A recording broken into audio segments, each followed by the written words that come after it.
सपा और कांग्रेस के बीच में सीटों को लेकर जो समझौता हुआ है उसमें उत्तर प्रदेश में 63 सीटों पर तो समाजवादी पार्टी लड़ेगी और 17 सीटों पर कांग्रेस के जो उम्मीदवार हैं वो चुनाव लड़ेंगे।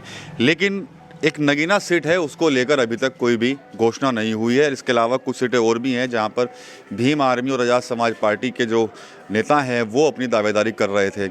हमारे साथ आज बातचीत करने के लिए भीम आर्मी के जो प्रमुख राष्ट्रीय महासचिव हैं कमल मालिया और इसके अलावा जो भीम आर्मी के जो अन्य कार्यकर्ता हैं वो यहाँ मौजूद हैं, उनसे हम यहाँ बात करेंगे। पहले कमल वालिया से सवाल कर लेते हैं। 63 और 17 पर बातें हुई हैं लेकिन नगीना सीट पर तो कोई बात हुई नहीं जहाँ पर शेखर भाई चुनाव लड़ना चाह रहे हैं।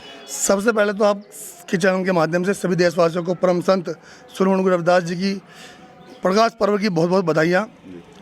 अभी आपने पूछा कि नगीना सीट पर बात नहीं हुई है, लेकिन हमने आपको पहले भी कहा था आपके चैनल के माध्यम से कि हमारी नगीना की तैयारी लगभग जो है 10 साल से चल रही है, क्योंकि हम लोग पिछले 10-11 साल से समाज के बीच में हैं और अपने कार्यशैली के दम पर आज हम लोगों के बीच में जा रहे हैं, क्योंकि आज पूरा देश एडवोकेट चंद्रशेखर आज़ाद जी को उनकी कार्यशैली से जानता है।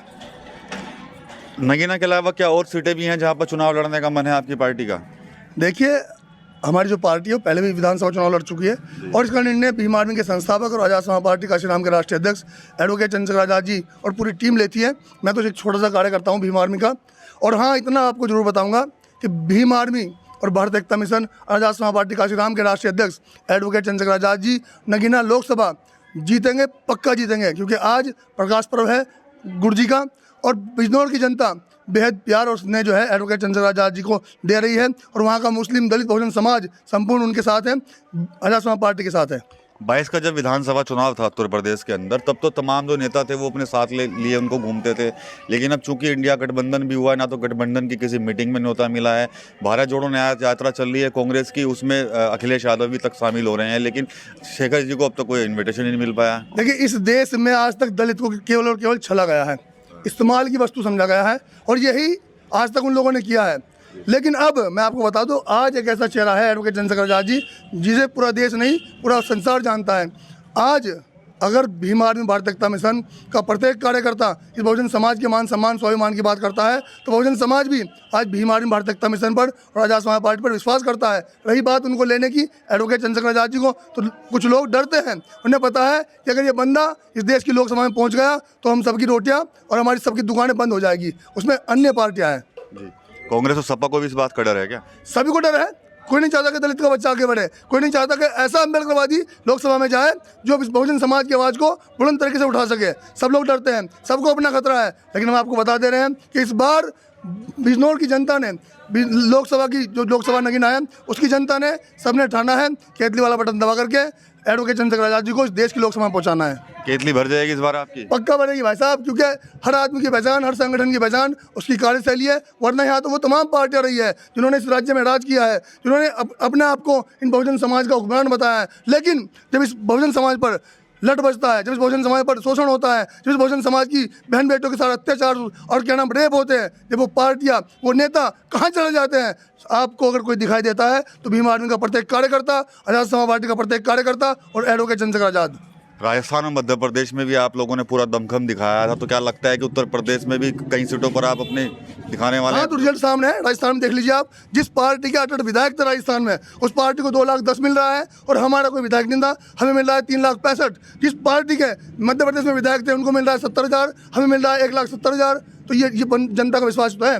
जनता आज एडवोकेट चंद्रशेखर आज़ाद जी को अपना नेता मान चुकी है और इसका रिजल्ट 2024 में आपके सबके सामने आएगा। ठीक है, और कार्यकर्ता भी उनसे बात करेंगे। क्या लगता है कि जो कांग्रेस और सपा इस वक्त पूछ नहीं रही है तो क्या किस बात का डर है उन्हें? डर तो वो इसी बात का है, जैसे बीजेपी है ऐसे कांग्रेस है, वो 60 साल तक उन्होंने राज किया, उन्होंने हमें आगे बढ़ने नहीं दिया। लेकिन ये है कि चंद्रशेखर भाई आवाज़ उठाएंगे, हम भी उनके साथ ही हैं। जी, तो क्या लगता है नतीजे क्या रहेंगे इस बार? नतीजे सही रहेंगे, वो तो जनता अपने आप को देखेगी जी, हम भी उनके साथ हैं। ठीक है, आप क्या कहेंगे शेखर भाई को लेके? फिलहाल तो पॉलिटिक्स में इतना कोई इंटरफेयर नहीं है, लेकिन हम भाई के साथ हैं हम। जी, तो क्या लगता है कि नतीजे क्या रहेंगे इस बार? शेखर भाई के फेवर में रहेंगे, कैसे रहेंगे? उनका काम है देखो मेहनत करना, वो मेहनत कर रहे हैं बिल्कुल सही तरीके से। रिजल्ट तो गुरु महाराज जी के पास है, तो इस वजह से अपना काम करो। अगर रिजल्ट सही रहा तो अच्छी बात है जी, बिल्कुल। जी, तो अभी क्या आप उनका काम मेहनत करना है, वो अपना मेहनत भी बिल्कुल 100% अपना दे रहे हैं हमें, तो इसलिए रिजल्ट फिर सही मिलना चाहिए। शेखर भाई का क्या कुछ है, अभी कोई पार्टी ने कुछ तय किया और मीटिंग कब तक हो जाएगी, कब तक आप अपनी सीटों को लेकर घोषणा वगैरह कर देंगे ये सब? हमारी जो पार्टी है यहाँ वो सब कुछ बैठ करके सब तय होगा और तय हो चुका है। फिलहाल हमारा जो है नगीना विधानसभा टारगेट है और नगीना लोकसभा जीत करके हम लोग, सॉरी विधानसभा बोल गया, नगीना लोकसभा जीत करके हम लोग उन ताकतों को, जिन ताकतों ने इस उत्तर प्रदेश पर राज किया, इस देश पर राज कर रहे हैं, इस बहुजन समाज को अपना गुलाम समझते हैं, उनके मुंह पर एक जोरदार तमाचा होगा। और ये होगा कि एक ऐसा लीडर, एक ऐसा नेता, एक ऐसा बेटा बहुजन समाज का, जो बहुजन समाज की बात करता है, जो उनके मान सम्मान स्वाभिमान की बात करता है। वरना तमाम वो दल जिन्होंने इस बहुजन समाज को आज तक लूटने का काम किया, भ्रमित करने का काम किया, मैं उन तमाम दलों से कहना चाहता हूँ, आखिर कैसा डर है आपको, आखिर क्यों डरते हैं आप चंद्रशेखर आजाद जी के लोकसभा पहुँच जाने से? लेकिन अब बहुजन समाज समझ चुका है और बहुजन समाज अगर इस देश में किस पर विश्वास करता है तो है एडवोकेट चंद्रशेखर आजाद, भीम आर्मी भारतीय एकता मिशन और आजाद समाज पार्टी का श्रीराम।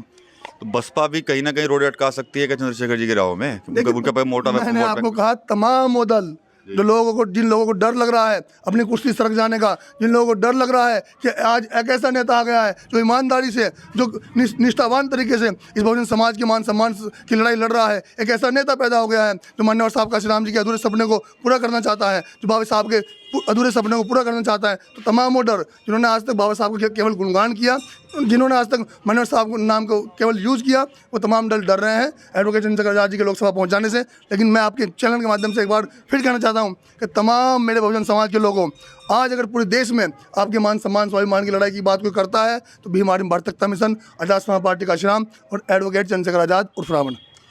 तो साफ तौर पर जो भीम आर्मी के राष्ट्रीय महासचिव हैं, प्रमुख महासचिव कमल वाले का कहना यही है कि शायद जो विपक्षी दल हैं उनको डर है कि कहीं चंद्रशेखर आज़ाद जो हैं वो लोकसभा ना पहुंच जाएं और उनका अपना एक जनाधार ना बढ़ जाए, और यही वजह मान रहे हैं कि शायद अभी तक किसी पार्टी ने उनसे संपर्क नहीं किया, लेकिन ठानी हुई है कि नगीना लोकसभा चुनाव लड़ना है। हालांकि सूत्र यह भी बता रहे हैं कि सिर्फ नगीना ही नहीं, उत्तर प्रदेश की कई लोकसभा ऐसी हैं जहाँ पर इंडिया गठबंधन को पूरी तरह से एक तगड़ा झटका देने की तैयारी जो है वो चंद्रशेखर आज़ाद ने कर ली है, क्योंकि हाल ही के दिनों में जब गठबंधन हुआ तब से लेकर अब तक ना तो उनको किसी मीटिंग में बुलाया गया है, भारत जोड़ो न्याय यात्रा चल रही है, अखिलेश यादव उसमें शामिल हो रहे हैं, लेकिन चंद्रशेखर आज़ाद को अभी तक वो इन्विटेशन नहीं मिला है। तो कहीं ना कहीं साफ तौर पर जो इनकी पार्टी के जो नेता हैं उनका यही कहना है कि जो तमाम दल हैं वो डरे हुए हैं, उनको सिर्फ डर इस बात का है कि कहीं दलित का बेटा लोकसभा ना पहुंच जाए। TV9 यूपी के लिए सहारनपुर से विकास कपिल।